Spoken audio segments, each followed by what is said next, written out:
Thank you. Good afternoon, everyone, and welcome to the regularly scheduled Tabortown Council meeting for October 15th, 2024. Call the meeting to order, please, and ask for adoption of the agenda. Councilor McLean. Thank you, Mr. Mayor. I move that council adopts the agenda as amended to allow for the opportunity to undertake closed session items prior to the timing of delegations at 5 p.m. All right, thank you. Amended agenda motion on the table. All in favor? Carried now. Thank you. And just for the record, Councilor Sorensen is not able to be in attendance with us today. On to number 3, item 3, public hearings are none. Item number 4, adoption of minutes. Item 4.1, minutes, regular meeting of council, September 23rd, 2024. Mr. Thibault. Administration has nothing additional to offer, so back over to council. All right, thank you. Anything arising? Some prepared to make that required motion. Councilor Firth. Thank you, Mr. Mayor. I move that council adopts the minutes of the regular meeting of council held on September 23rd, 2024 as presented. Motion on the table. Any further discussion? All in favor? Carried now. Thank you. Item 5, there is no business arising. Item 6, bylaws. Item 7, action items. Item 7.1, appointment of deputy mayor. Mr. Thibault. So if we could get yourself, Mayor, and Deputy Mayor Bruin to go up to the front and do the oath. All right, thank you.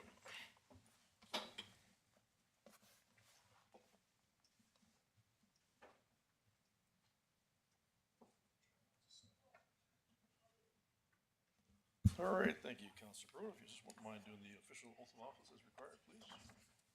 Okay, thank you, Mr. Mayor. I, Jack Bruin, swear that I will diligently, faithfully, and to the best of my ability execute according to the law, the office of Deputy Mayor for the town of Tabor for the term of October 1st, 2024 till April 30th, 2025. So help me God. All right, thank you. Just need your signature there, please.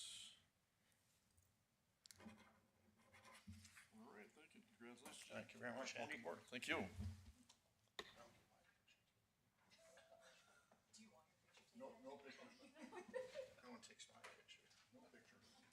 I dressed up for. Do you want me to take your dressed up for night lunch? Yeah. There you go. That works.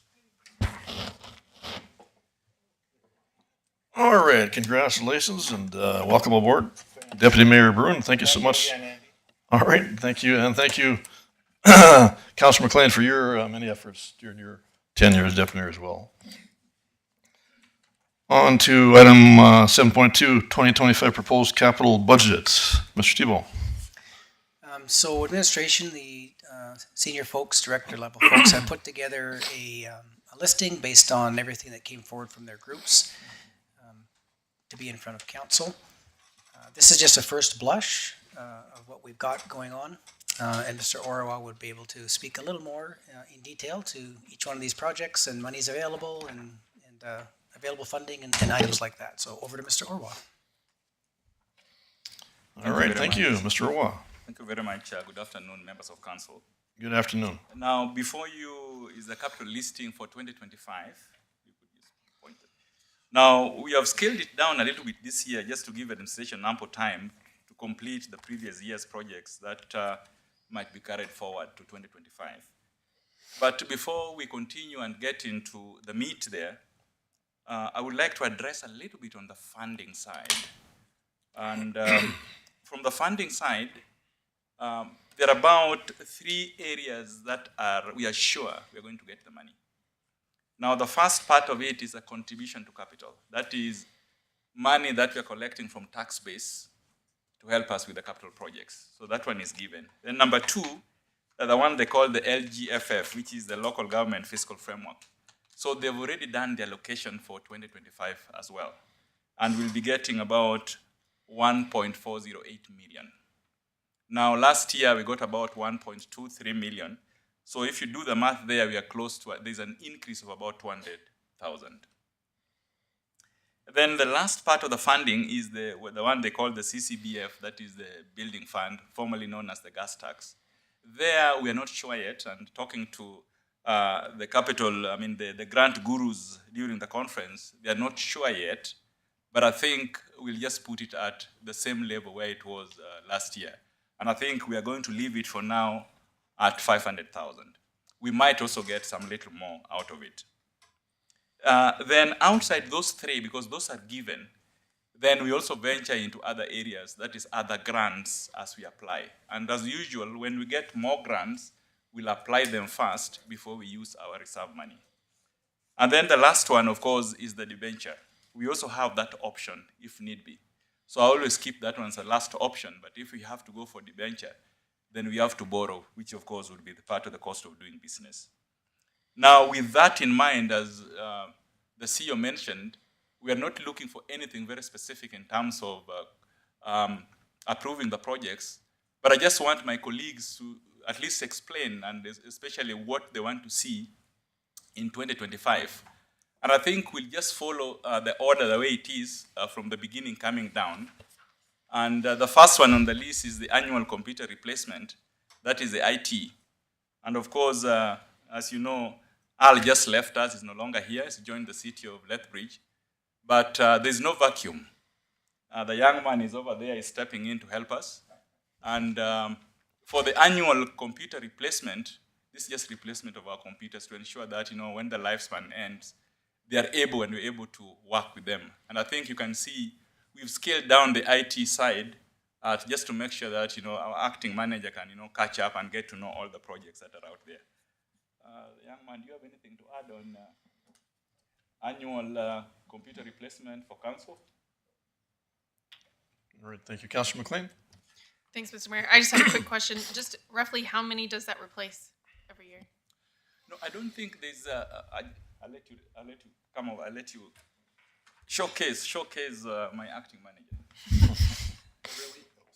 There isn't an amount specific. It's basically based on the classification of the device. So server every 5 years, computer every 4, iPad every 4, phones 3. So it's different every year. I What was see. it? 2021 we had like 30 laptops because COVID. So Right. that's coming up. Okay, thank you. Councilor Bruin? Thank you, Mr. Mayor. How does this compare to last year's costs for IT, Joe? I think we've scaled it down a little bit because we also look at the amount of money that is carried forward. For example, if we don't finish replacing all the computers, all the servers, whatever they're supposed to be, then that means we are carrying them forward a little bit to see if we can get a year out of it. So we scale it down a little bit in 2025. Okay, thank you, John.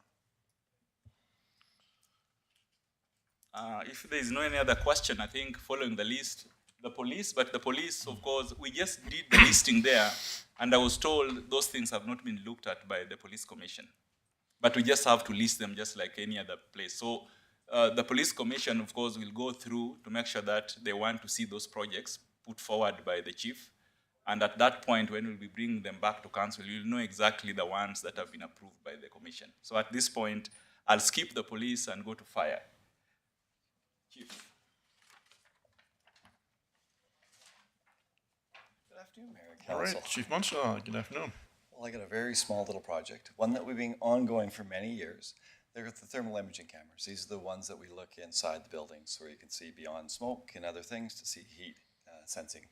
And this is one of about 5 that we have. We try to put them on every 2 years. That's why you've seen this a couple times in your terms. So this is the last, we'll last one for another 2 years. Any questions? All right, thank you. Thank you.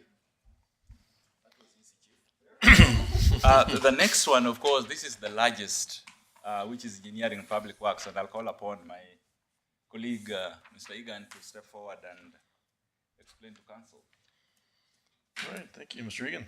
Thank you very much, Mr. Mayor and Council. I'll just run through the list very quickly if that will work for you.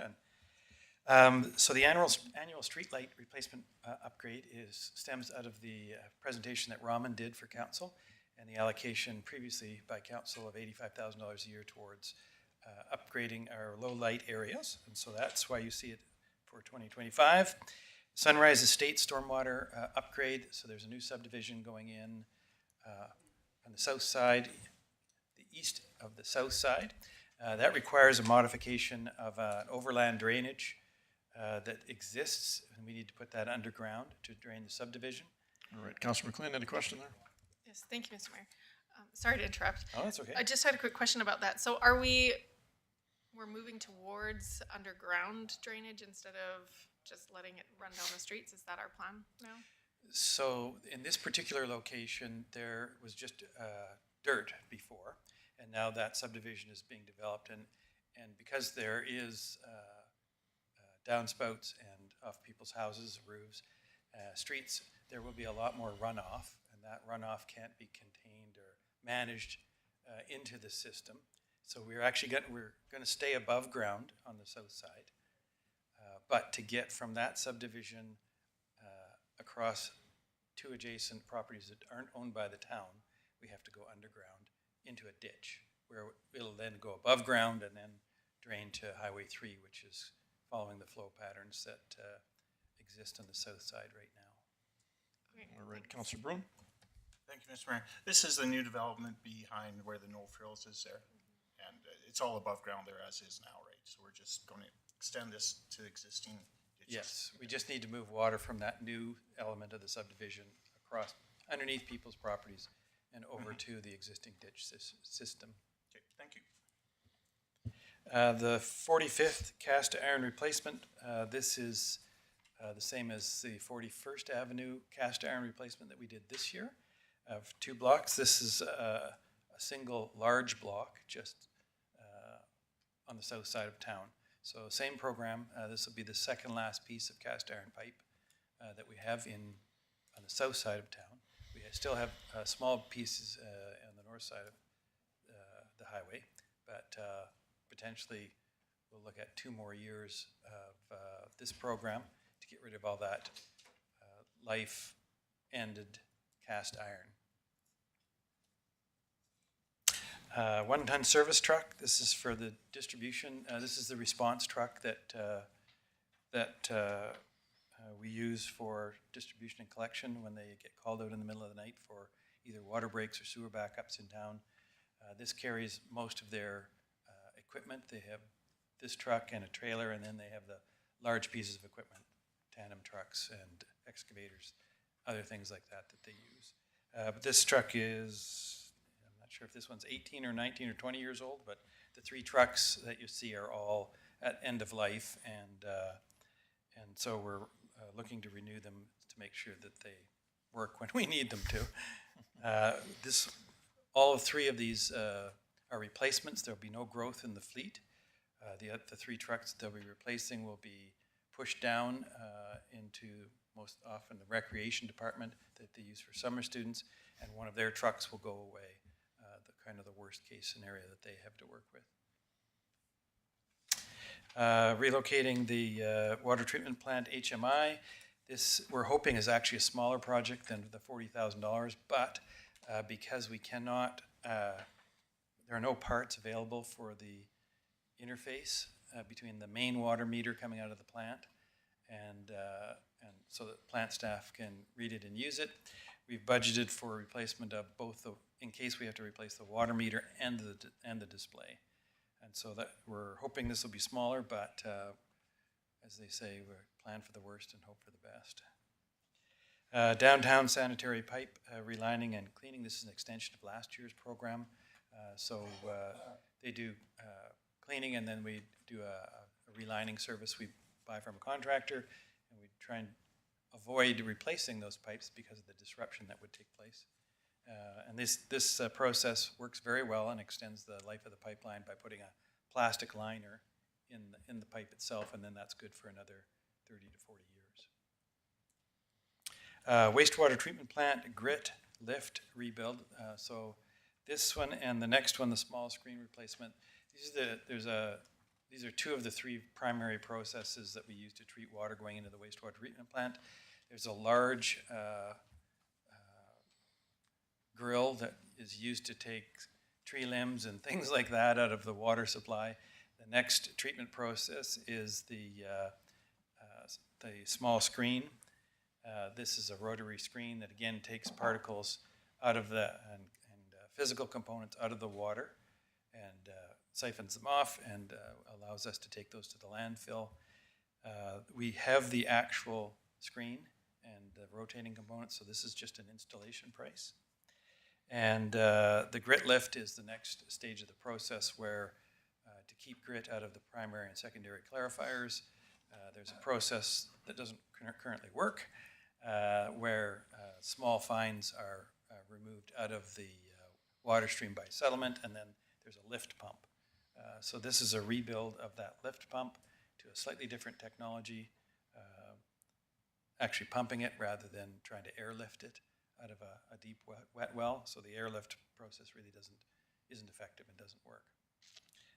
So this is improving, returning the plant to its actual design criteria and performance, which will make a marked effect on the processing ability of the plant and our ability to manage the water that comes through there.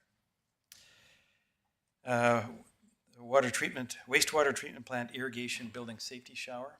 So currently what we do from the lagoons, which is where all the industrial waste water and stormwater flows, is we process in the lagoons. Once that lagoon processing is done, we hold the water in it's not a lagoon, but it's a lower cell. That cell is pumped to 5 pivots that the town owns, and we have a license from AEMP that's how we dispose of the water rather than putting it into the river. This water is the salt content. I mean, it's an electrical measurement, but the salt content is a little too high to put in the river. And so that's why we put it on the 560 acre quarter section land is how we dispose of all that water. That water, to manage the pH, which is one of the requirements, we inject 94% sulfuric acid. Right now there's no safety shower or eye wash, so our technicians go into the building with high pressure pumps that are moving this material around, and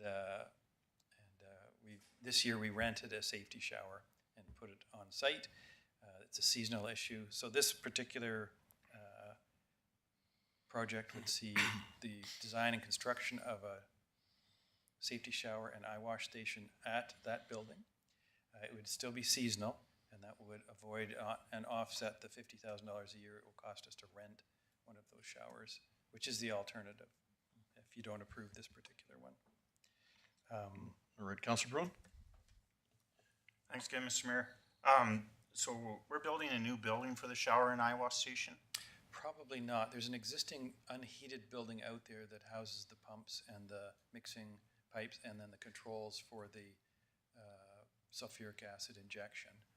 Okay, because I was just questioning the cost of this, $175,000 for a shower and eye wash station. That's gold plated, or is it? Sulfuric acid resistant. Anyway, no, this is actually a price that we got from a provider to custom build us a trailer mounted unit to take out there and buy it from them and permanently install it, plumb it, and install it out there. So we're using that number as a budget. Yeah, because that seems awfully expensive, because really there's nothing special with the shower. It's just a shower stall. So it has to meet OH&S requirements and certain operational requirements, obviously, because if someone's splashed with acid, there are flow rates and tempering requirements, so the water can't be cold, too hot or too cold, things like that. So again, the idea is we believe that a permanent installation designed and then constructed will be cheaper than a customized mobile unit that we will buy in place. But if it's not, we'll have this money to buy the mobile unit and permanently install it out there instead of renting, which is another option. All So right, we'll Councilor- explore 2 or 3 different ways of doing this to achieve the goal of the All right. safety requirements. Councilor Becker? Thank you. Thank you, Mr. Mayor. Asked and answered. Okay, perfect, thank you. The residential waste collection truck is up for renewal. And so this would see us purchasing a new truck, taking the existing, we have 2 trucks. We use one as a prime, which is always the new one, and then we relegate the previous used truck to the secondary backup truck because it's to repair these trucks, it's measured in weeks and sometimes months. We have to send them to Calgary. And residential refuse won't wait that long, and so we always have a backup truck. So the idea would be we purchase the new truck, we take the existing truck first line truck, relegate that to the backup, and then dispose of the backup truck that we have now, which is the 20-year-old truck. So the current truck is about 10 years old, which is about the lifespan of those types of pieces of equipment. They're used in all weather conditions. They're kind of like street sweepers. Tough situation. They're dealing with lots of repetition, and we need them to work all the time and function well. The 3/4 ton service body, this is a facilities management replacement. This is just a standard service body truck that they use, the plumber and the electrician uses. This is for the plumber. The electrician's truck is pretty new. And then the third truck they have is quite old too, but it's just for moving carpenters and summer help around. So it'll be fine. All right, Councillor Becker. Yeah, thank you, Mr. Mayor. Can I go back to the collection truck for a moment, please? You bet. What's the delivery on the timeline of delivery on that particular piece of equipment? 4 to 6 months. Oh, not bad. Okay, thank you. It's an as close as you can get to an off-the-shelf unit now.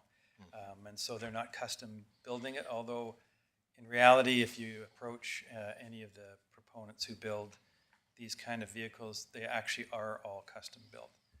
They don't have a standard unit that sits there. It's kind of like a fire truck, and all of these major trucks are now custom built by equipment suppliers, Brant's and other people like that. So they're designed and built. Water treatment plant roof replacement. So if you'll recall, when the clarifier project was approved, there was approval given to replace a section of the wastewater treatment plant's roof. And that still exists, and that will take place once the the clarifier project is complete, because we think they need to go through the roof to move some of that crane some of the heavy items into the plant. This we're requesting, so Blake had MPE out and they did a review of the remainder of the roof, and this it's in poor condition, and so instead of doing a partial job and then coming back in a year or two and doing another partial job, we think it's better to do it all at one time with one contractor and one warranty. And so this is an additional ask of $300,000 to do the remaining piece of the roof, so that we can get the entire plant roof done at one time by one contractor. We have many leaks in the Councillor Brown. at this point. Is this a tar roof, tar and gravel? Probably it right now? Yeah. I think it is, but that wouldn't be what we would We'd be be going going to in the with future. that membrane now that goes over. One top. of the kinds of membranes. Like yeah, we have, they- I think, on the small ice arenas or something like that. Yeah, urethane. Okay, thank you. And the Agriplex fire alarm upgrade. So with the damage that was done to the Agriplex this year, the way the building code works is if there's a major renovation, then you need to bring the building up to the current code. We haven't been directed, because actually we are the building code enforcement people, to bring the entire building up to code, but it was noted that the fire alarm system out there is antiquated and doesn't have the correct coverage that it should have, since it's a building that the town owns and there's a fair number of people use it fairly frequently for events and otherwise. We'll be upgrading a few things. We'll be using the facilities operating budget, for example, to upgrade some emergency lighting at exits and wayfinding to exits. And then the fire alarm system, we believe, is a health and safety issue, and we should essentially voluntarily do it before something bad happens and someone asks the question why we didn't do it. So that's what that particular line item is about. All right, thank you, Councillor Brown. Thanks, Mr. Mayor. So this is a building that we own now? Yes. We own the Agplex? We do, Okay, so it's money into one of our properties, not? correct, Okay, just want to be clear on that. yes. Thank you. All right, any other questions? Okay, I think we're good.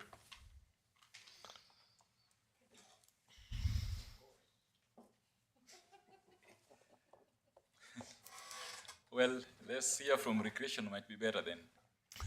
The chief.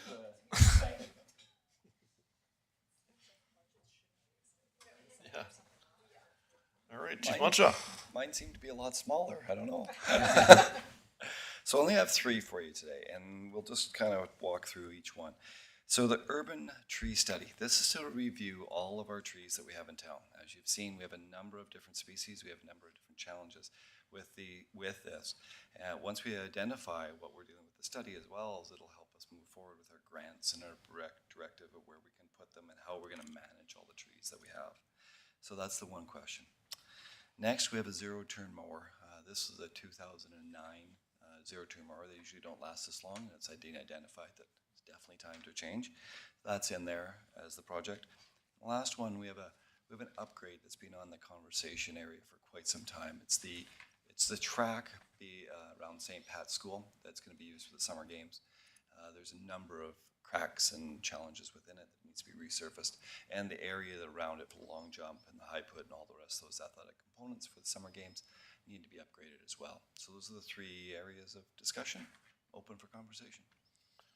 All right, thank you. Any questions arising? Councillor Bruin? Me again, Mr. Mayor. On the urban tree study, when was the last time we did that study? We've never had one done. We've never done it? Never. I thought we did that a couple councils ago. Let's probably do again. I don't recall that for sure. Actually, Can't find it in the records. It's definitely due. Yeah. Okay, it's probably on tablets or something. Yeah, stolen ones. So that's Thank you. Chief. That would just be designed as to what to need to take out for anything that's problematic that way, and/or what to add. You're looking so far further even. You're looking at what needs to be renewed, rechanged, the age of our trees, what we're looking at, because some of them will have life expectancy of a tree, and when they start dying in a repetitive time frame, and how are we going to replace them? What are we going to replace them with? What's the best species? And how are we managing the cleanup that we're doing right now? So who's the arborist that we're using? What kind of time frame does that take? And it'll better help us account for operational budgeting that we'll come to ask you about. All right, thank you, Mr. Tebow. Just in addition to that, Mayor and Council, this would also play into our software where we talk about life cycling and looking after, it is trees, but it's the same thing if you're looking after roads or any linear assets or water, wastewater treatment plant. The study would play into lifetime and replacement in our software system some way.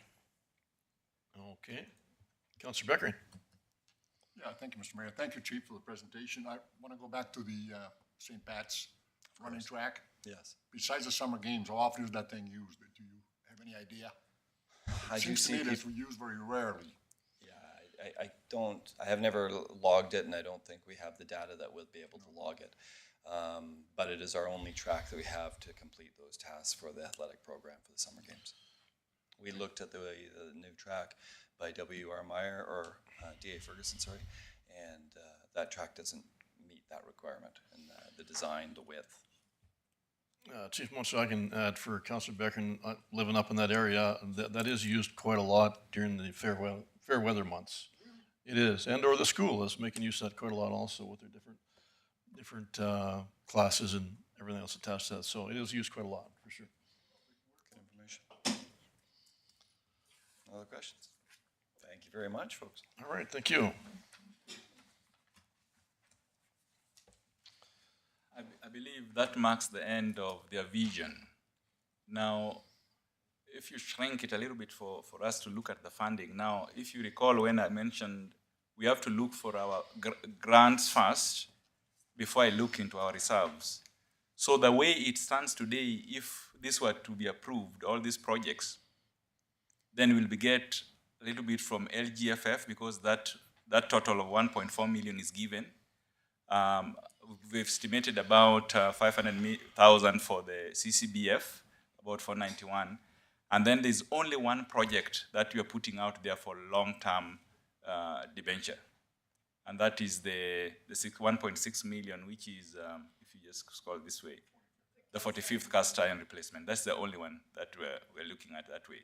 So in this particular one, if it were to go through the way it is, we'll only get about 600,000 from reserves. The rest will all be grants and long-term borrowing. So this is their vision. And I think we've also given you, just to digest again, maybe if you have time to read through the one pager describing each and every project. If at all anything comes up again, we are willing to adjust, or anything that comes from council we can incorporate in our plan. So we'll be bringing it back again the final round to see if it's something that can be passed. Now, what that means is, why I bring capital first is I have to put into consideration the financial impact that some of these projects will have on operating. So once I know that this one will go through, then I'll go back to my colleagues to make sure that you need to adjust your operating side, because there's some things that will be touching your areas. When you see some of those trucks being bought, gas and fuel is out there, tires will be out there. So those ones must be captured correctly on the operating budget side. Otherwise, that marks the end, unless maybe there's a question. All right, thank you. Mr. Tebow? Just to do a little temperature test, was there anything that council would like administration to not pursue or to remove from this list that anyone thought immediately? I didn't see anything where council members were thinking, don't bring that back to us.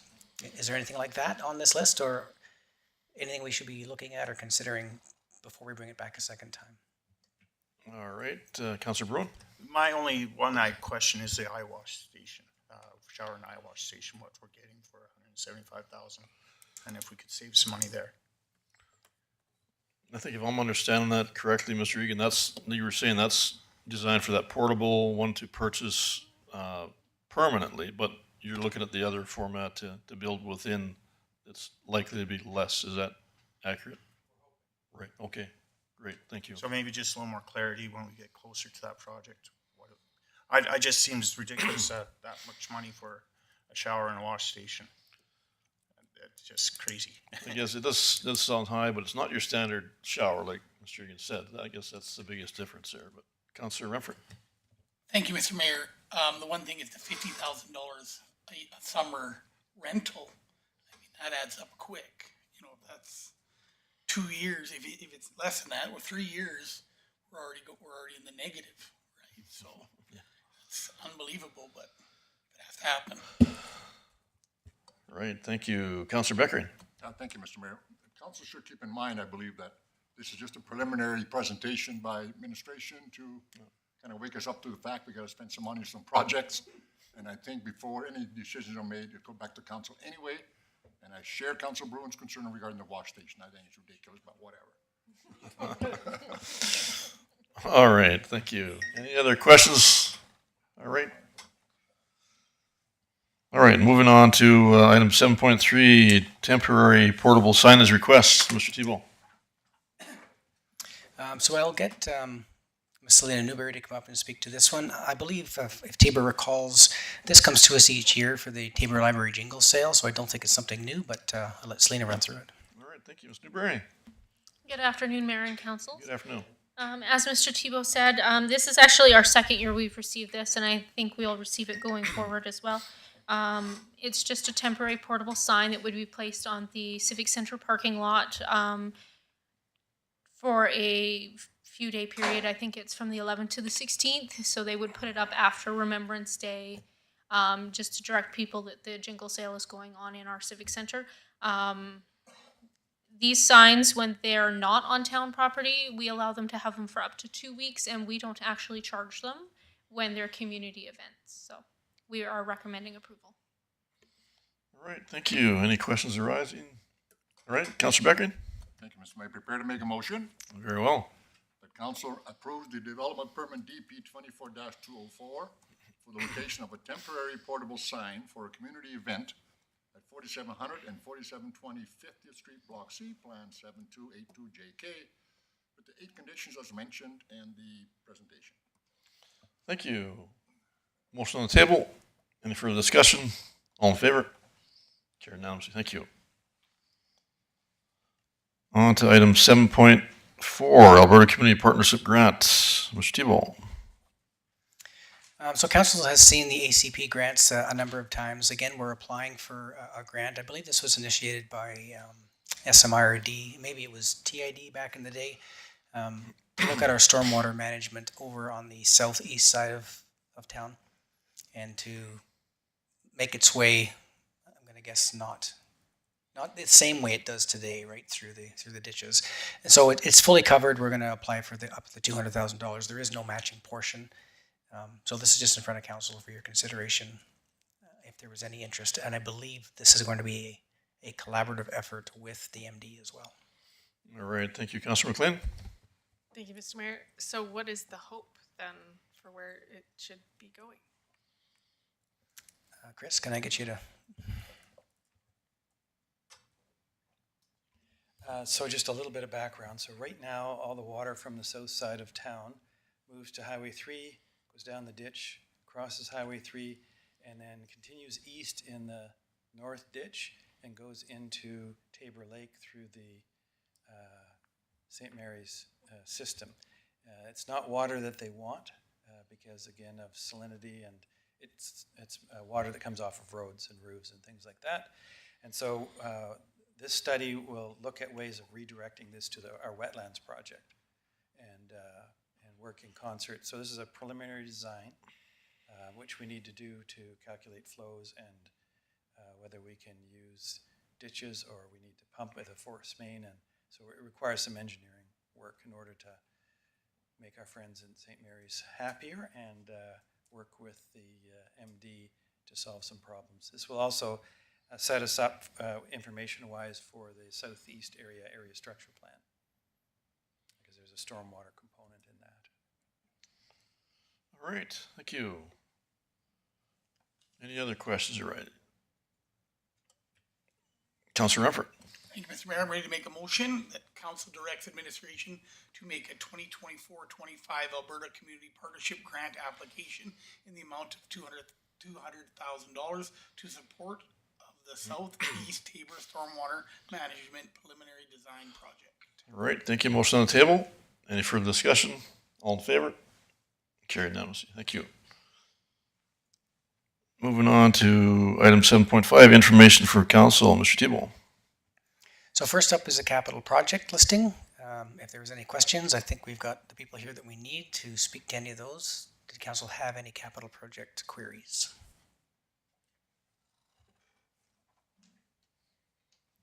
All right, thank you. Councilor Bruin. Thank you, Mr. Mayor. I keep going thinking about the railway crossing there at 50th Street. We're spending this money on this project because they made the intersection too small. It was CP that designed that intersection, I believe. I still don't feel right that we have to pay for the replacement of that one. It wasn't our doing. But I would pass the motion that we'll accept it, but it still bothers me that we're being forced to pay for the job that they didn't do right. All right, thank you. Councilor McLean. Thank you, Mr. Mayor. I just, usually you have an extra column in this where it said, oh, this was amount under budget by this amount. Anyway, so I was just looking for those amounts and seeing, oh, how much money have we saved? But that's all good. Thanks. All right, thank you. Any other questions arising?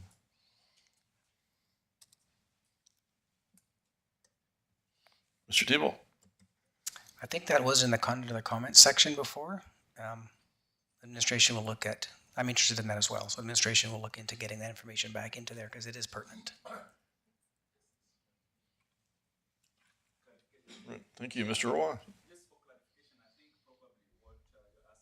We look at it differently, because if you look at this one is the grant, the percentage completion, but what comes from finance side gives you a full variance report where you see this is the budget, this is the actual, and that's when I normally run it through the audit committee before it comes to council. All right, thank you. Any other questions arising? All right, Mr. Thibault, anything else? Next up is the traffic committee minutes, just attached in here for council's reading pleasure. I don't know if there's any questions around that. And then the one that I think we may spend a little bit more time on, survey results. So inside the package, we won't go through all those details tonight. Obviously, there's a lot of them. There is some basic points that administration wanted to run through. So here's some of the results. And keep in mind, this was a one-way dialogue, so administration is doing nothing outwardly. This was all just getting a flavor for things and information just coming into us with this format.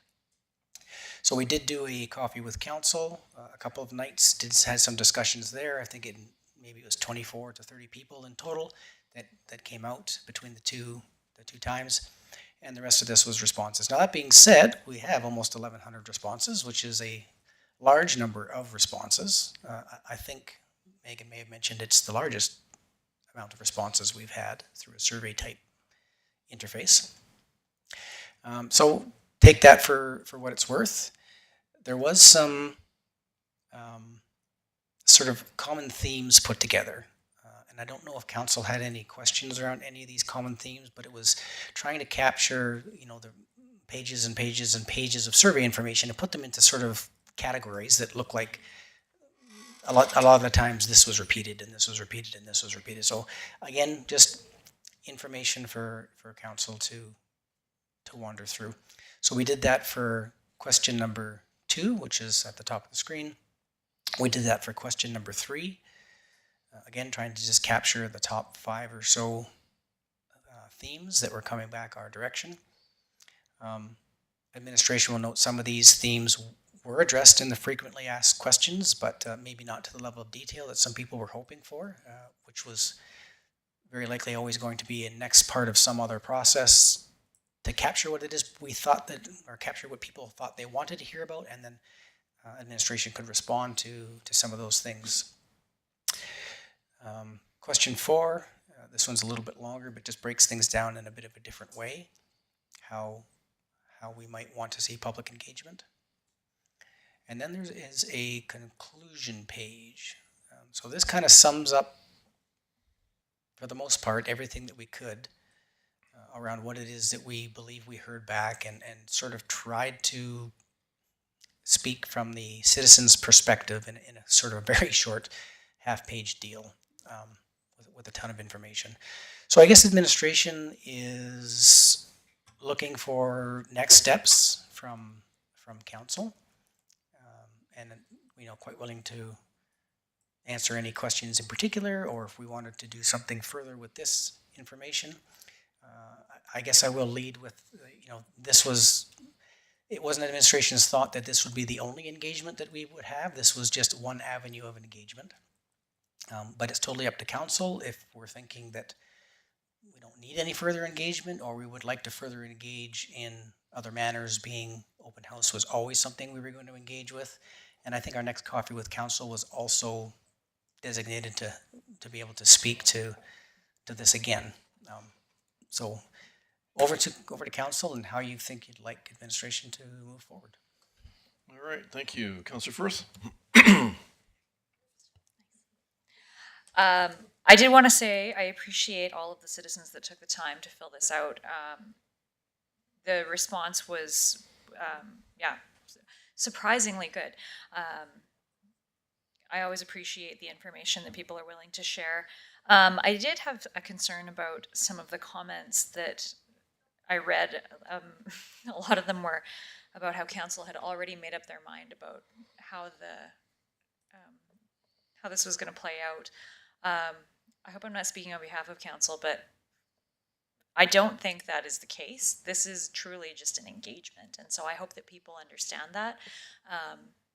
And personally, I'd like to see a little bit more.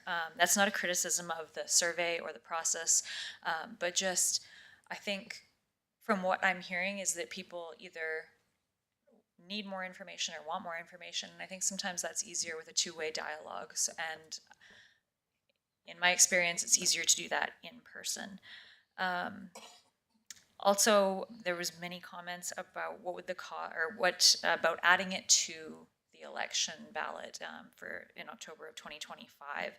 And so I was curious if we would know what the cost would be to add that. I know it would be expensive to do a plebiscite just for this question, but if we were adding it to an election, would it be more? All right, Mr. Thibault? So administration didn't go out and look for an actual number, But to include it in something that's already happening would inherently be much cheaper than doing something all on its own. I think, I'll be guessing, but we were thinking a $25,000 to $30,000 cost to do it something separately, as opposed to a regular election year, which would be, I think, around $55,000 we budgeted previously, and it wouldn't be huge to attach it to that. Administration would point out the timing wouldn't be ideal, because we'd be waiting, maybe be potentially past something that we would like to take advantage of as far as economics is concerned, but again, totally up to council. All right, thank you. Councillor Beckering. Yeah, thank you, Mr. Mayor. I might as well go next because I'm sitting beside Councilor Firth, so we'll go down the line, I guess. Sure. But I read with great interest also the comments brought forward by many, many, many people. I was shocked how many responses there were, and I'm not shocked at the results. The 70% no's is overwhelming, of course, and I think whatever the reason might be why the no is there is kind of beside the point. I, for one, will not attempt to persuade anyone to change their mind from a no to a yes. I've been ambivalent about this from the very beginning, as council knows, but I support council's decision. So that's the only comment I'm going to make. Let's just drop it. All right, thank you. Councillor McLean. Thanks, Mr. Mayor. I also think that we had an astounding amount of people that participated in the survey, which is way more than we have ever gotten, as was previously stated. And I think that we have heard what the community wants, and I think that we as a council should listen and not try and force something that the majority of this town doesn't want. So that's what I think we should do as well. All right, thank you. And for myself, I would say the same. I've read a lot with great interest as far as the results and or the comments, and some very legitimate comments about the negative side attached to that, as Councillor Becker said, for whatever reason, to come to that conclusion. But part of it is some of the biggest concerns out there that there wasn't enough information to make a proper decision. And so that's, in that sense, that's why there's some no's as a result. But there's a lot of legitimate concerns, as I said, and some people are very, very kind with the comments related to council, and very, very legitimately accurate with their concerns. And as Councillor McLean said, we should be listening to our public always as best we can. And so as much as I think there's certainly benefits attached to going forward with that possibility, but at this stage, it doesn't seem to be a favorable option for the majority. And that's really what a democracy is all about. So it's way better on average for an engagement that we've had. I don't know, the last one isn't 10% about normal for surveys. So in this case, I think it was 4,500 or so sent out. So that makes like 25% participating, which is pretty high, right? So I think that speaks volumes for what's involved, as Councillor McLean indicated as well. And I think we've got to do our due diligence and listen to what our public's got to say in that regard, and honor and respect that as best we can. And I think all of council got this information from Councillor Sorensen as well, not in favor at this time related to similar comments, and or if anything, to put it on the election platform for 2025. And if we, in that regard, to go that route possibility, but certainly not in favor this time. Similar concerns related to the majority of the comments made and or the overall negative results as a result of the survey. Councillor Bruin? Thank you, Mr. Mayor. I've read the surveys and most of the questions, and a common theme I came across is people are worried their taxes are going to go up. The salaries of employees will go up because they're now in a city. But a lot of the no's answers I saw there, or responses I saw, there was no reasoning to it. That made a lot of sense to me. There's a lot of people that don't know what they're voting for, so they vote no. The benefits of becoming a city are fairly clear, will attract business to this town. And I'm still on the fence, but I haven't talked to a business in town who's against it. And if I talk to people and they ask me questions about it, I've had good feedback from them, and I've hopefully answered some of their questions. But I think the economic benefit of this outweighs any real reasons for not coming to be a city. So I'd honestly like to go a little further with this, and an open house I think would be great. The anonymous posters on the sites I've read, it's kind of a joke. They won't even put their name to an answer, but they're just seem like they just don't want to advance. And no matter what, Tabor will grow. Whether it's a city or a town, it's going to grow. But if we can benefit by having the city status, I think it's something we should pursue. Infrastructure, if a new factory or plant or something comes into town, whether it be a town or a city, we will make sure we can handle it. So just there's a lot of misinformation out there, and I think our public needs more information and some answers to some of the questions they had.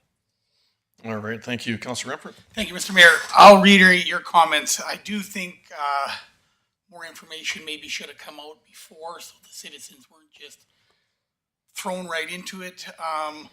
But I was very happy with the coffee with council with some people there.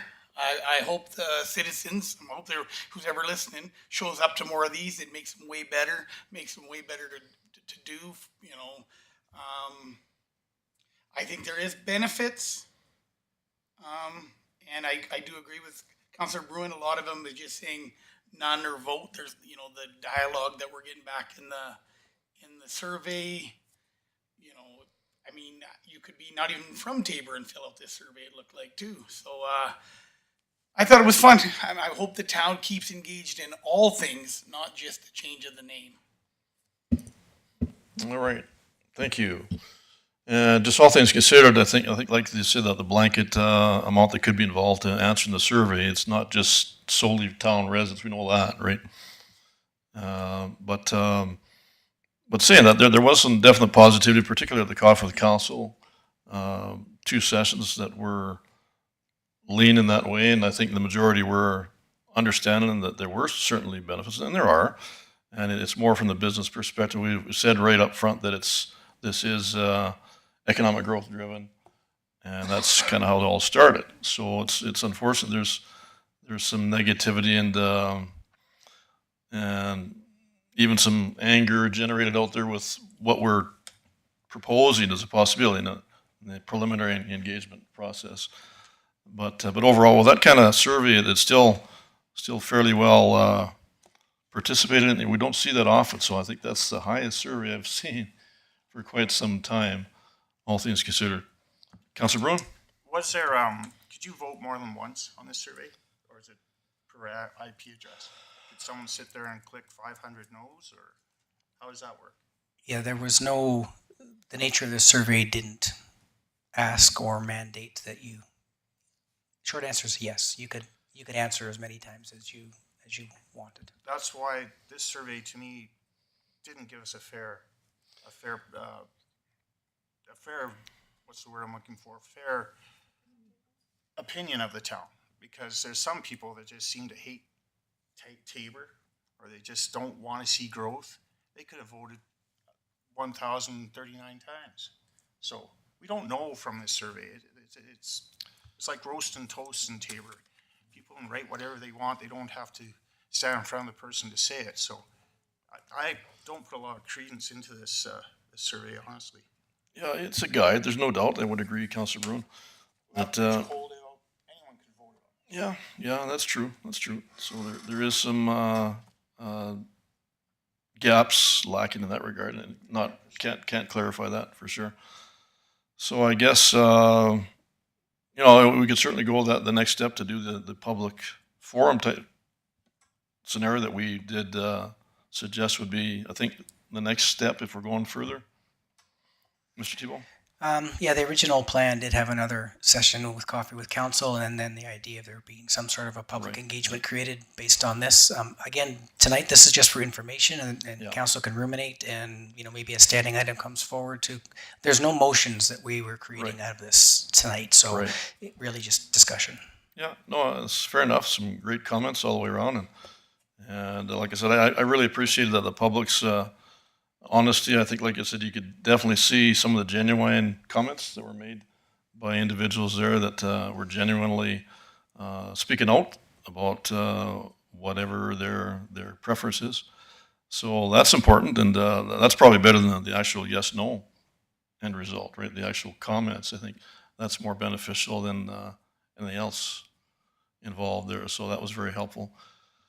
But I guess we take this for information at this stage and have this on an agenda at a later date, or what's any council members' preference at this stage? Councilor Bruin? Thank you. I would like council to entertain the thought of maybe having an open house moving forward.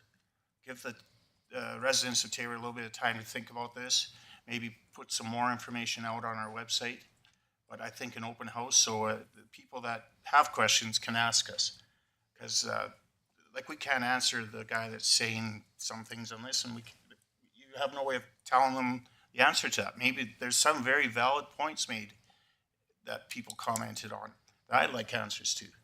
But I think we should do the open house route. It would make sense. All right, thank you. Councilor Firth? Yeah, I would agree with Councillor Bruin. Information spreads quickly, but so does misinformation. And I think sometimes people hear things and maybe they don't have the opportunity to correct that. And I don't think that an open house is about trying to sway some people one way or the other. I just think it's an opportunity for some two-way conversation, and I think that's very valuable. All right, thank you, Councilor Firth. I would agree and reiterate that. That's what we did suggest we would be doing going forward, and this was the first piece of this possibility. So that's basically just following through with what we've suggested to begin with through the whole process, and that would be the next step, or soon after. I guess Coffee with the Council is November also, right? So that's not too far away.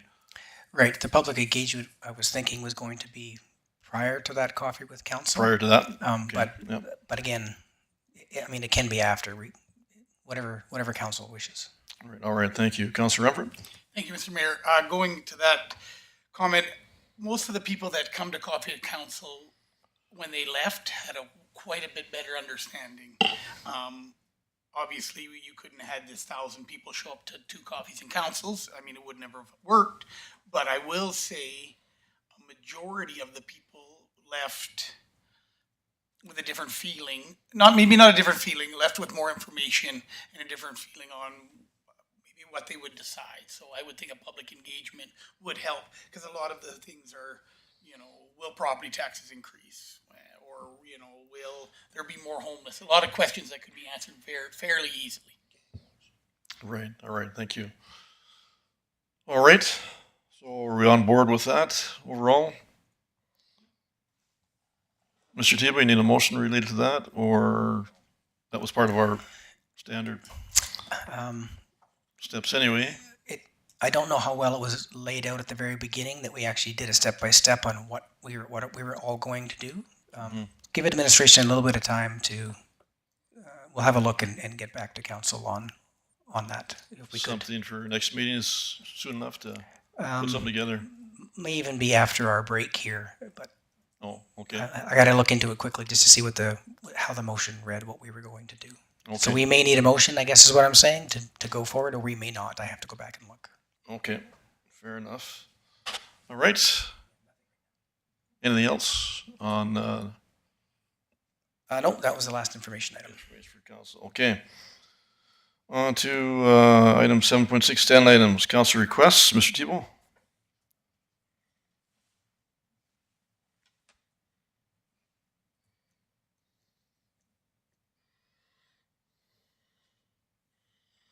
Okay, run through some of these. Sorry for the delay. I wasn't sleeping, really. Councillor Firth, we've had yours completed last time, so that comes off the list. We still have in progress the life cycle expectancy for assets. I know that we're fairly close to that. I think potentially next time around we're looking at being able to present something for similar in nature, or the next time after that. Okay, so not quite the next meeting. Public Works,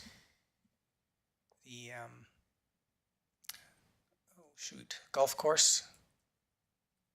We took that one off as far as being completed. That's the pathway that Councillor McLean was talking about. Councillor Bruin, we actually, I don't know if the developer was listening, but the developer has stopped in and talked to us and actually wants to have another conversation with us. So there looks like there could be some movement on 43rd. I don't have anything for you right this moment, but we'll call it for sure in progress because we're actually talking to them. Great. That's good news. Yeah. I believe the provincial flag information, Mayor Prokop is at tomorrow's meeting for the MD. So we'll see something shortly after that. And still investigating in progress the asphalt and concrete. And then the last one on the next page,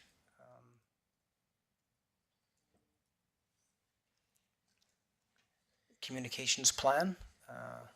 We do have that as something that's in our operations budget that was going to be presented to council already. So we'll bring that forward during our operations budget discussions.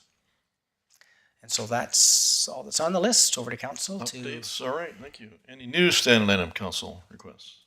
Councillor Bruin. Thank you, What Mr. is Mayor. this for? This is maybe more of a question than a request. What is our administration's plans with the intersection over by the new Shoppers Drug Mart, Barton Drive, I believe it is?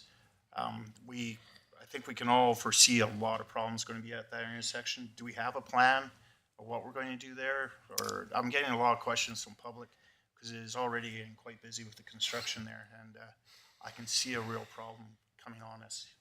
Yeah, so administration has a master planning document that MP had done up quite a while back, and we'll be revisiting that document to see what their suggestions were, because we had looked into this long before this development. In fact, usually the intersection improvements happen before you're in this spot with this type of development. So there are already recommendations made. The administration is digging a little deeper into those. We recognize that there's potentials for a lot of congestion there that no one's interested in. So we will be back with council around that. Okay, thank you very much. All right, thank you. Any other standing item council requests? We're good this way? This way? Okay. I think that's covered. Just a motion to move to our meal break and be set for our delegation for 5 p.m. Councillor Beckering, motion on the table, all in favor? Carried unanimously. Thank you.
Oh, yeah.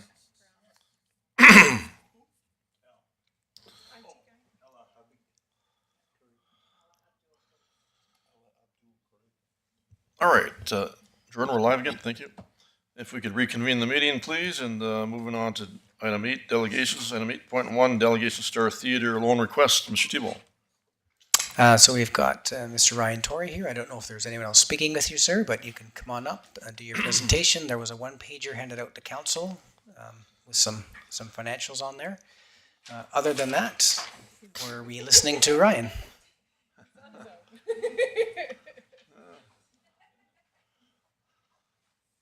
All right. Mr. Ryan Torrey, welcome. Just get the button there, the red light will light up. It should. There you go. We still do things like with contact, not like fancy buttons. So we have old-fashioned stethoscopes and stuff. Thank you so much, Mayor Prokop and council members and administration for entertaining our visit here this evening. We just want to give a little update on our project and make a request. I'm here with Brad Zander, our accountant that works with the Tango Foundation, and Sarah Lee is our secretary. Just as far as an update, we have had phase 1 open with a not-for-profit gym, kind of like a YMCA style gym, which is growing steadily. We have over 100 and some, not sure, 100 members and growing steadily. So that's bringing in steady income, which is nice. And we are starting different classes. So we have like kickboxing and boxing, and Joel Mills does his boot camp, and we have some mixed martial arts teachers that are doing stuff. So that's growing steadily.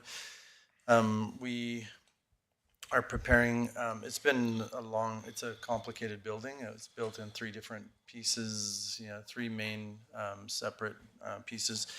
So it's quite complicated to bring that building up to code, which is very expensive. And we are, the next big hurdle is getting it's a combined phase 2, 3 upgrade on the HVAC. And this is the main reason the church decided they would let the building go. Because updating at the time they had high pressure steam boilers, they're dangerous, they're hard to maintain. You have to have it's like a nuclear physicist come down and do inspections, and you can't touch it without these guys. They're quite dangerous actually. But anyway, so those were decommissioned, and to replace that was going to be something like $2 million for the church to do it, and they decided that they didn't need the building and could get by some of the other buildings they had. So that's why they donated it. And so anyway, we are left, that is our big hurdle, is getting through that HVAC and plumbing. Phase 1 was part of the basement for that gym area, and then phase 2, 3 is basically tied together. We can't really do phase 2 because the entire building is one loop. That high steam pressure line had wall heater units in every little tiny room, and upstairs, downstairs, all over the place. So it has to be done at one time.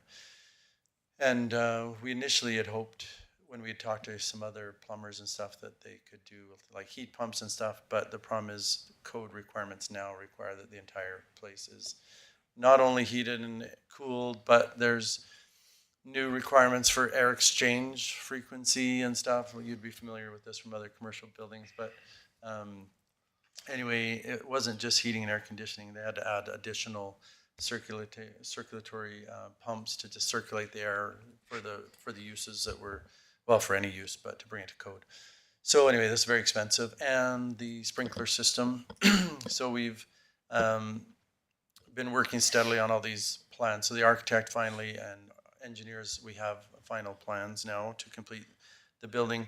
And the sprinkler system, unfortunately, when you add a firewall, which is about $250,000, and the HVAC, just for phase 2, 3, the majority of it, we just got our quote for just the plumbing portion was $600,000. The HVAC would be about $200,000. We have all the detailed, we can give you the detailed spreadsheet and all the quotes and stuff if that would be helpful as well. And then we have a quote to finish, put in the sprinkler system, and that's about $220,000. We have all the details that we'll submit to administration and to the council, of course. But anyway, for like 3 items, the wall, the sprinkler system, the plumbing and the HVAC for phase 2, 3 will be, well over $1 million. So we've been diligently fundraising. We've raised between the town making a generous $250,000 donation, the town the MD $200,000. We got that large stream CFEP grant was around $500,000. We've raised about $400,000. And that's got us about halfway, but to get this next phase is quite expensive.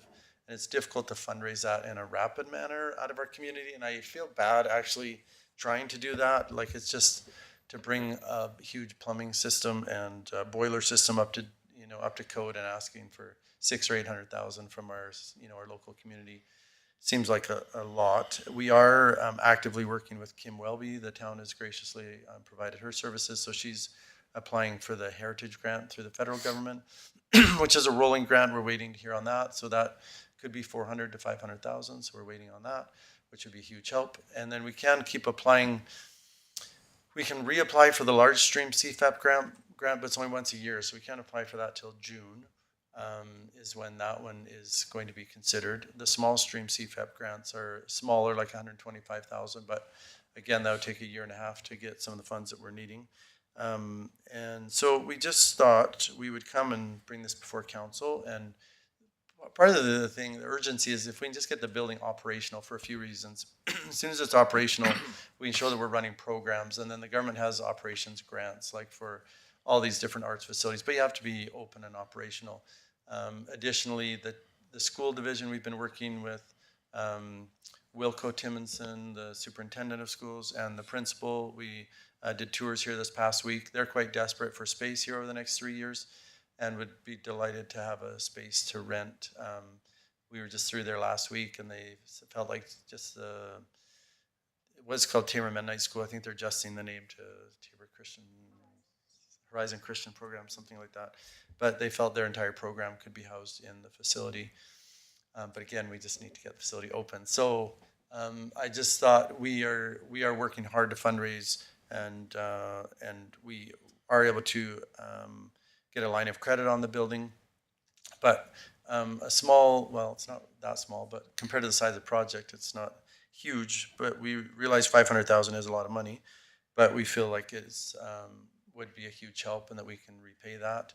And once we're open, then we can be renting the facility and bringing in income and continue to fundraise and continue the grant requests as well. So our request was if you would consider as town council, and a few things, possibly considering a $500,000 loan. And as far as collateral, that the building, we didn't pursue this building to have it and own it necessarily personally. So if the town wanted it as collateral, if something happened, the building is yours. Like, yes. No. But it was appraised at about $2.3 million. So it is, worth a lot of money. Even the land would be worth more than $500,000 for the 4 or 5 lots that it sits on, let alone the building. We're not going to let anything go sideways, but just as far as if you needed collateral, and we're happy to consider things like the library situation where there is more of a closer relationship with the town.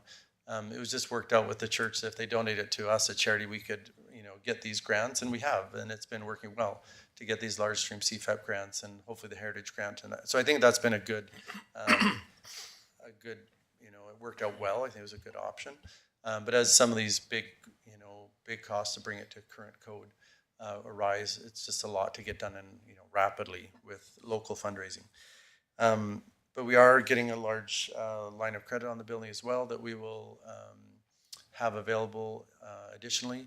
But to get it open, if we can even get phase 2 through, they figure they can have the plumbing and HVAC done in about 3 months. So that would get us, right in the middle of winter probably, we could have that done. Which also, when you leave the building, you don't have it fully inhabited and maintained, it's not great for the building either. So we would really love to get the building open as soon as possible, and that we will rapidly repay the loan, easily within 10 years. And I'm personally willing to help guarantee the loan if needed to make sure that we repay that loan if that's ever an issue. But we are prepared to make sure it's paid back and get lots of programs going, and having a long-term contract, hopefully with the school division, would be nice security as well.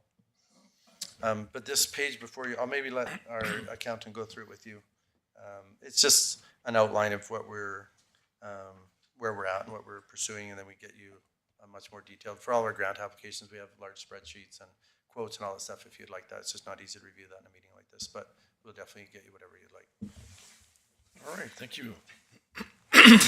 Thanks, Ryan. Hi, everyone. My name's Brad Zander. I'm the treasurer for the STAR organization. And so, yeah, we just wanted to put together kind of a quick one-page summary for you so that you can kind of have an idea of where things are to date, what we've done so far. So, you know, we got the church building donated to us for, it was appraised at $2.3 million. And then, like Ryan mentioned, we've put about $1.2 million into the building.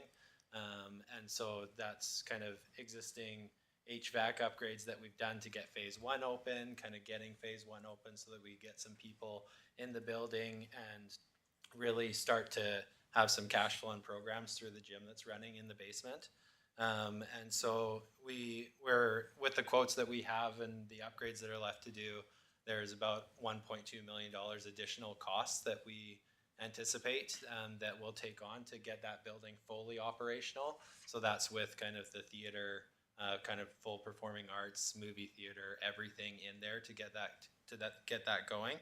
And so for that 1.2 million, we're going to continue to fundraise and do our grant applications. And like Ryan mentioned, you know, we're hopeful for some that potentially could come in, but we really want to just kind of get the cash flow to get that building open so that we can start to use it as a community. And so that kind of takes us to where we're here today to kind of ask for some support and some consideration from the town to continue to support the project as you guys have already done in the past. All right. Thank you so much. Ryan, any more to add there? Or Sarah? That's what it is. All right, thank you. Thank you so much for your presentation. Any questions arising? Councilor McLean. Thank you, Mr. Mayor, and thank you for your presentation. Thank you for coming and being here. I'm just curious as to what kind of programs you have ideally for your phase 2 and 3. Like what kind of things, besides renting it out to the school, for instance, what other kind of programs are you hoping to get up and running for phase 2 and 3? So a few of the programs that we have lined up, we've been working closely with the Lethbridge Symphony with Doug Emick, Bev Emick's husband. So they will bring out regular portions of the symphony. We're not certain that the entire symphony can fit, but the majority of it will. The stage is being expanded forward, and we've ripped out back walls. The stage will be quite large. So significant portions of the symphony, so they'll be coming regularly. Sue Allred and Tasha's sister, they do theater and children's theater and stuff, so we'll have all kinds of theater type stuff. The Core Blund is doing our grand opening, so we've been talking with the Blues at the Bow, so groups like the blues bands that they bring in to Boylan, they'd like us to get on their circuit as well, so we'd be doing that. So any play band, anything that we can bring in, we will plan to have that regularly. And then, you know, it has to be brought back to council to look at the zoning for that building to be, I think the discussion was to put it as direct control, I believe it is, where the town, we determine what would be the best zoning for that building and then, you know, lock that in and then it could be adjusted as council felt was needed. But, oh yeah. So anyway, we would hope to be able to have regular movies, like the Movie Mill type movies. So we've looked into that. PharmaSave, the pharmacy here in town, volunteered to donate $50,000 for a brand new projector. Be state-of-the-art sound system. The curtains will close behind the movie screen, so it can be set up for plays. Tabor Players, of course, will be using it, and so they could be set up on the stage. And during the week, you could still be doing, you know, having regular movie nights, and on the weekend too. But they might practice for 1 or 2 months before an event, so you could have that set up and continue to do that. So yeah, the children's theater, movies, the schools are very interested in it for their plays as well, because when they set up a play in their gymnasium, it ties up the gym, so they can't use it for any, athletics, gym classes, anything like that. So they were just in this past week and are super excited to have that structure, and like Christmas concerts for like DA and Dr. Hammond, that type of thing, where again they don't have to have chairs set up and tie up their gym, and it's just a much better facility than a gymnasium for play and for performances. And then like ag meetings, the Tabor Police have said they don't have a facility for like giving lectures, that type of thing. Yeah, about anything imaginable, weddings, we want to have the theater so they could do, their like a wedding ceremony, then into the gym for their dinner and dance, that type of thing. And the ag stuff, they could have dinner tables set up and displays for their vendors and stuff to demo. But yeah, a ton of enthusiasm for the building. It's just getting it operational. Also, just tons of activities in the gym. So like the Filipino people like to play volleyball and basketball, and lots of groups, floor hockey or basketball or whatever. The schools have also said they'd be interested in it for like tournaments, so an additional volleyball court, basketball court. The Tabor Special Needs is super interested in having it as a facility they could utilize in the theater as well as the gym. Ace Place, they don't have a gymnasium associated with their facility, so it would be a facility that they could use. Yeah, and then the Mennonite program for the next few years would be delighted to have it for regular use, but those would be some of the uses. All right, thank you. And just to confirm, you're talking about Myers looking to rent a space. So they're looking in the next 6 months. Is that kind of their time frame? They're it's kind of shifting a little bit here. I don't know. They're just meeting this past week, and they've been doing a lot of planning for over the next 3 years. How they're going to juggle between spaces. They said this is the nicest space for what they need in town that they know of. There's not a lot of great places for like classroom space in the community, so they love the space. And so as soon as we can get it available, they would be delighted to start looking at using it. I don't know exactly the month, but I just met with the principal, Adam Hughes, and then I've been talking to Wilco on the phone. He wasn't able to make it to our tour this week. I've been talking to him for a couple of years on this project, but yeah, they would like to use it as soon as they can, and likely a lot over the next 3 years till sometime late in 27. They plan to be done that renovation. All right, thank you. Councillor Beckering.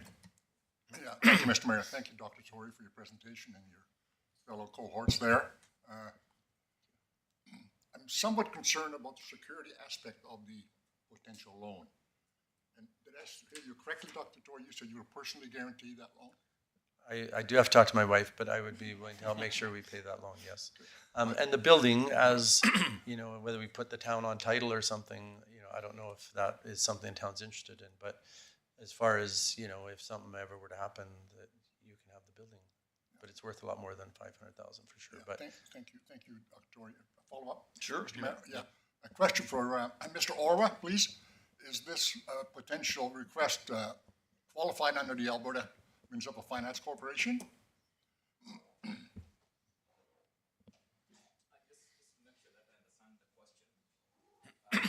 Asking if we can borrow money from Alberta Capital Finance? That's correct. The answer is no. We did inquire from Alberta Capital Finance last time, and I think they were very clear. And I did share that letter with council. They indicated that they used to do it, but they stopped. Yeah. They can no longer borrow on behalf of community-related organizations. This is just a loan that should come from within. Yeah. Okay. Thank you, Mr. Mayor. I kind of suspected that. Thank you, Mr. Orwa. Okay, thank you. So my question, I guess, then would be, what's a low-interest loan? Because we're gonna finance you guys. It's 6% low interest, Dr. Tory. I'll give it to you for 6%, no problem, because it's going down next week. yeah, I think they're announcing an interest rate drop next week.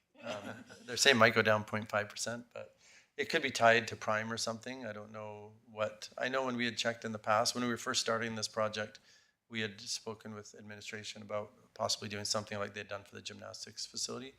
And at the time, I don't know why we didn't do it, but anyway, we didn't need to do anything to this point. And we'd been able to raise the funds that we needed. And we will continue to aggressively fundraise, especially if I'm going to be personally making sure that we pay this off. So But we have a lot of people who've been very generous, and will help make sure it happens. But the operations loans alone are like 100,000 to 200,000 for these types of facilities. And like just getting on with the AGLC, the Alberta Gaming and Liquor Commission, to help out at like a casino where you can raise 20 or 30,000 in a night. We just can't. We've checked with them, like, well, you have to be operational, right? You have to have programs going, and then you can qualify. So, you know, I don't feel like this is a lot of money to pay off, 50,000 a year plus interest. I know that we will pay it off, but yeah, I don't know what the interest rates are. I'm not certain how the town does that kind of thing, or the province, but hopefully it's less than buying a car. But I think Mr. Orr wants to get something to add here. Mr. Orr? Councillor Baker is going to ask me the next question. So I did look at the 500,000 loan, and they're saying over 10 years. So when I ran it through, like if we were to get it from Alberta Capital Finance, so a 10-year loan, the current at 500,000 principal, the current interest rate is 4.24. it sounds better than 6%. Yeah, but that's not for you guys. No. That's for Alberta Capital Finance. Now, the interest rate, I believe, council decides. Yeah, just to confirm, Mr. Tebow, we've done this for the golf course, for example, gymnastics club, Chamber of Commerce. So for all those, I went back and spoke with Donna in finance. We did borrow for all those. It wasn't an internal. It was borrowed from Alberta Capital Finance when they allowed that to take place. All of them were, okay. So we haven't done that. We haven't done this request, an internal borrowing, historically, but we have definitely lent to community groups in other ways and shapes and forms in the past. Yeah. Right. Okay. So I guess, Mr. Roa, what's a reasonable interest level then? If we're gonna go that route. That you're comfortable from the finance perspective.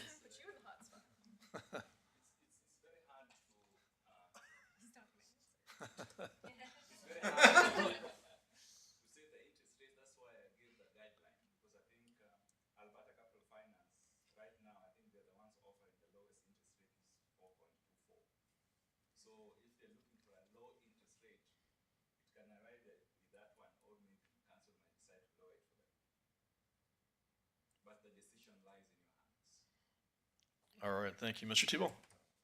I just wanted to note administration had put some alternatives in there, but we could certainly have some discussion prior to making any of these alternative decisions amongst council. Doesn't have to be right in this moment, I guess is what I'm saying. So don't feel obligated. Absolutely. There's no rush. We just would be so grateful for the help. This would just allow us to get done. It's not too sexy to fundraise for a boiler, and so it's difficult. But if we can get the heat on and get the building heated, it makes it a lot easier to finish up. We have just tons of donations that are helping what they can in the community. We have lots of volunteers that have been extremely helpful. Just getting the heat on. We have the lights on, but getting the heat on would be a huge hurdle that would allow us to get into the phase, because we're not putting out. We do have about $200,000 left from the money that we've raised, but it's not enough to commit and we are getting multiple quotes to make sure we get this plumbing heating as cheap as possible, but also safe, that it will operate and that we have warranty and stuff. But we have not been spending or having people, even buying paint to paint until we need the heat on, right, before we spend any money on anything else. So if we have a way to get the heat on, then we can, finish all these other little things. It's quite easy, just like PharmaSave donating $50,000 for the projector. It's not difficult to fundraise for some of those things that are, bite-sized pieces, but $600,000 to $800,000 just to get the heat on, and then another $200,000 to get the wall finished, and another $200,000 to get the sprinkler system. They're just big hurdles. So even this $500,000 would be a huge help, and we will make sure we take care of the rest through all the other avenues that we have through our line of credit and these heritage grants and small stream CFEP grants. But we really want to have this open by like June. So this would help us get the heat committed so we can finish that, and we will get the rest done. So we're committed to getting this project done as soon as possible. All right, thank you, Councillor Beckering. Thank you, Mr. Mayor. Well, I believe that, Dr. Tory, that time is of the essence. I think we should proceed with something. But I also appreciate Mr. Thibault's observation regarding haste makes waste sort of thing. From my perspective, sir, I know the town has some investments out there. From my perspective, personally, 4.5% would be a low interest loan. From my standpoint, I'm on the audit committee, so I kind of know what's going on. I'm still somewhat concerned about the security aspect. It's public money after all. Absolutely. So, music to my ears when you said what you said, sir. Thank you. I'll talk to your wife for you. Thank you. I'm committed to get this project done. Thank you. All right, thank you, Councillor Emper. Thank you, Mr. Mayor. I guess I'm kind of going to use this to get some knowledge. So if we were able to do this through this Alberta Finance at 4.24, if it was, we've always done it because we would have been on the hook for that money, I imagine, right? If we borrowed in the name of them or whatever fundraiser or whatever thing. So I don't know why we would go much more than that if that's what we would done if it was available, right? If that's the way it was and Alberta Finance was still allowing us to do that, we would never have added any extra or anything like that. We would have stuck to what their rate was. So, I mean, if John would have said, oh yeah, we can still do that, I think we would be doing that right now. Is that what we would have done in the past? Did we match their rate or not? Yeah, I believe we did, according to that figure, right, Mr. Roy? Is that what he's asking there, Mr. Roy, as far as? Did we always, like, if this was available, would we have used the 4.24? Yes, so Alberta Capital Finance, the rates are fixed. So depending on if we were to borrow today, Yes. then that is the rate that will go. Yeah. For 10 years? For 10 years. Right. And if you go Right. for 20 years, again, it's a different rate because you're Yeah. expanding it, so the rate goes up to about 4.79. Yeah, so in the past, if it was the golf course or the gymnastics, we would have used that 4.24. We wouldn't have added to it. That's kind of the standard, yeah, okay. Would have used the 4.24, but eventually the actual loan will come when it's locked in. So probably it's between that range, maybe 4.5 or something like that. But that is the interest rate I would use. Okay. But bottom line, anything's better than 6%, right? Yes. Dr. And Tory, yes. I would add, all projections are saying the interest rate's going to continue to drop steadily over the next year. Like they're saying might be 0.5% drop this next week, and then maybe a quarter each quarter. So I think, it's quite safe that this interest rate will be, I think high for what it should be coming up here soon. But we just appreciate any support. All right, thank you. And it's always try to support community involved in events or projects as best we can, as you're aware, Dr. Tory, and appreciate all your many efforts and your team. It's a huge undertaking, more so than was ever thought to be. Correct. Yeah. So it's we understand the magnitude of the frustration attached to everything involved that weren't expected initially, but those things happen, right? Yeah. So, okay, well, unless there's any other questions, I guess we can leave it at this stage for now to discuss further. And thank you so much, Dr. Tory, Thank you for your presentation. Thank you and for your time. Brad and Sarah, thank you. Thanks very much.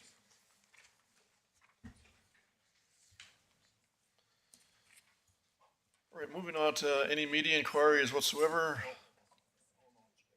I'm sure not. Okay, that's okay. I presumed that, but okay. All right, just motion to move into closed session, please. Councillor Bruin, motion on the table. All in favor? Carried unanimously.